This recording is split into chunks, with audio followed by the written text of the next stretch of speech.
The Big Dog Postgame Show is brought to you by Viener X Consulting. We make your company work. And by Rick Jacklich, the big dog himself, at the Jacklich Law Group. Good evening from Pasadena, California. We are in the Rose Bowl. It took a long time for me to get here, almost a lifetime. This is the Big Dog Postgame Show. I'm Wayne Viener. This is Jordan Viener. He's back for his second postgame show. He did one a few years ago in Minnesota. Maryland falls 20-17. It was we almost had it again as a Maryland Terrapin. 3 games lost, total of 10 points. Boy, it's close. It was even closer today. Maryland finally, Jordan, made that comeback that they couldn't make. Take the drive where Maryland scored finally. What'd you make of that? I mean, it was good to see the offense have some life. That was the first touchdown they scored all game. The first one was a defensive touchdown after they failed on the 2-yard line. So it's going to be easy to pin it on the defense, considering that the UCLA just tore through them in the last drive. But Locke said in the press conference, and anyone watching the game with a keen eye would say it too, the offense just did not deliver tonight. Our lack of offense in the first half and the 3 quarters is disappointing because it's an execution thing that we got to get fixed. But I do like the fight they showed to go down and score to give us a chance to put it in overtime. Nope, on that last drive, I thought the defense played well all night. You look up and it's 414 yards were given up. And it took till the very end for them really to break. It was 2 long runs that did Maryland in defensively. Sidney Stewart, my goodness, that guy could play some football. And he did it without Zahir, who missed today's game with an injury. Disappointment runs deep in this one. And we'll vent our inner Mason later in this. Overall, what do you think? Obviously, you've seen a lifetime of games, just not as long as I have. The offense didn't work because they can't run the ball. I really do think that's where it starts. And you can say Malik had a bad game, and yeah, he did. And the receivers had some drops, and Malik had some really bad throws that were open. But at the end of the day, if you're a rookie quarterback, which we do have, as people tend to forget that, he's a freshman out here, there's no run game to support him. And there was Better today, but Better was 3.5 yards a carry for Dwan Williams, who again played fairly well, but the offensive line just really struggles to get upfield on those blocks. And when Malik's having an off day, we can compare it to the Commanders with Jane Daniels. You can't be Superman every time, and you can't have Malik try to bail out every game when there's just no run support. No run support. The drops a little bit were back. One of them was extremely important later in the game. Jaleel Farouk dropped the ball. You'd say sort of made up for it. Touchdown catch off to our left. And you see that video playing behind us. And that gave us great hope. And there was a debate, instant debate. Do you go for 2? Do you kick the extra point? In the end, it probably didn't matter as UCLA drives the length of the field. Like I said, I thought the defense played well. And then when you really needed a play, didn't come up with it. You can say that, and that is true. However, they made a lot of other plays that kept them in the game. I mean, the 2 interceptions, obviously the Joyner for a touchdown, the critical one before the half, they forced the fumble. They got the stop at midfield to force the 56-yard field goal kick. That's points gained back. I mean, the defense definitely was a net positive today. But yes, at the end and the last drive of the game, they just ran out of gas. Well, either side, either group makes a play, you could win. I've got texts. We've talked about it. You could say you're 3 plays away from being 7-0, and you're not. And we will get to I believe, according to Locks, we're not going to ask why. We're just going to talk about what actually happened. And we'll be back after this break with more of the opinions than the fact side. But the one fact that does stand, Maryland loses their 3rd game in a row, now 4-3 to UCLA. Congratulations to UCLA.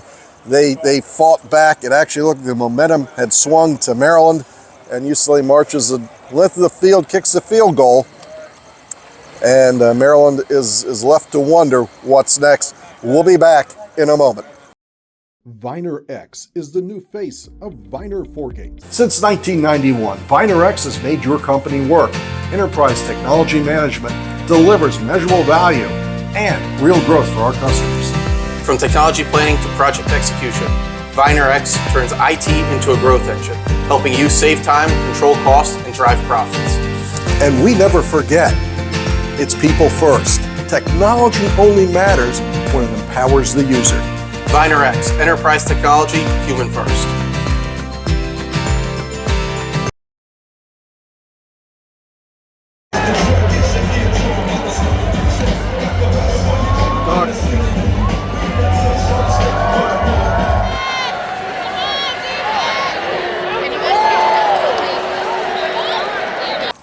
It was a great venue, Jordan, back here on the field. As I said, you see multiple videos here and underlying where we're speaking of the light show and just the atmosphere. How's that rank? You've been all over the place.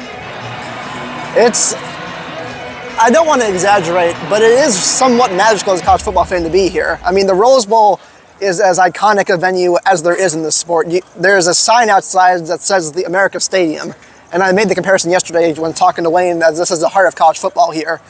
And even though this isn't a Rose Bowl game, and UCLA, has their own attendance problems, although it was pretty good out there today, at least I thought, it really is special taking a game here. There's no venue I've been to quite like this in just the way it's laid out, the energy it inherently has just by being here.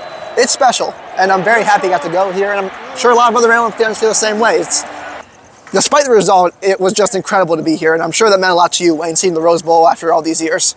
It did, and I hearken back to watching those games as you're back east and you turn on the TV and it's winter and it's cold out, and it's sunny here. We got to see the mountains behind us and go up in the press box and get the overall view.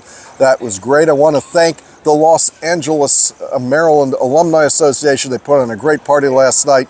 It felt like the fans that we see that say, hey, we see you on YouTube or we listen to the podcast, it's always nice to hear from you. It is a debate here whether we just let this go and move on to the podcast. You're going to do the podcast, which is lights out. Thank you. And Mason. So you have a podcast with Mason tomorrow. Yep. And I'm not sure what magical words he will use. Mine are, at some level, you've sort of seen enough. Maybe this gets put back together, but you're still stuck on 17 Big Ten wins now, and you could have won these games. The talent, I believe, actually is here to win the games strategically, whether in the best place at the right time, calling the right play, and all that stuff certainly is up for debate because it doesn't work. And in the end, either Mason would say, back to his corporate stuff, at the end, either the customer's happy or he's not. Either you made a profit or you didn't. And that is all on leadership to put him in the right place. I will say, I believe in many cases we have the right guy. We do not have the dynamic receiver, the guy you throw the ball up to and say that guy's going to win. We've had those over the years. They're just not here right now. Malik, he did run. It makes my heart skip a little bit when I see him run. We don't want this guy to get hurt. But he started to show more of his game. He was clearly not on target. But in the end, it almost was enough. And I'm coming back. We've been to this point in these shows before. I'm not going anywhere. I don't think you are. And as I said last week, if you're still watching this show 7-8 minutes into it, you're not going anywhere either. But boy, you got to win a couple of these games, and it's tough to see how much effort goes into it, and we don't win. I don't have anything to add to that. I'll say something I've said in the podcast before. Sometimes when you're in this position enough, you get existential about it. And what I mean by that is you start to question your own. Locke specifically said in the press conference, if you watch that, he referred to the what do I need to do better? But we are fans or media. We don't have the option of the what, so it makes you ask why.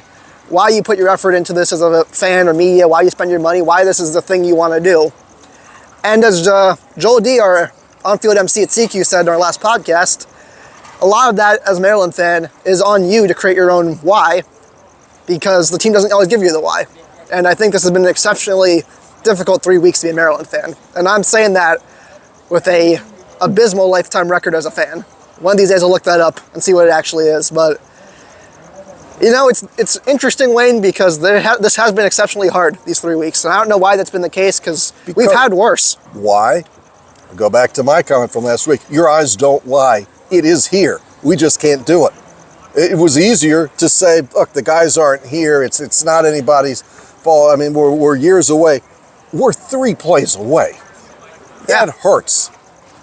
I've often said in life and in sports, I'd rather just go lose than lose, 62-61 at the buzzer on a 3-pointer. That is harder because you think you should have won the game.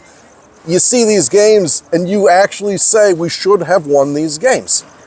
In life, you can't use could have and should have. You'd spend your whole life arguing with yourself. But it's evident you can win the games. It's evident we're not. It's not the players. And with that, it's been a great trip. Obviously, we love our Terps, and it was fantastic. We actually marched down the field and tied the game. And, we all know what happened next.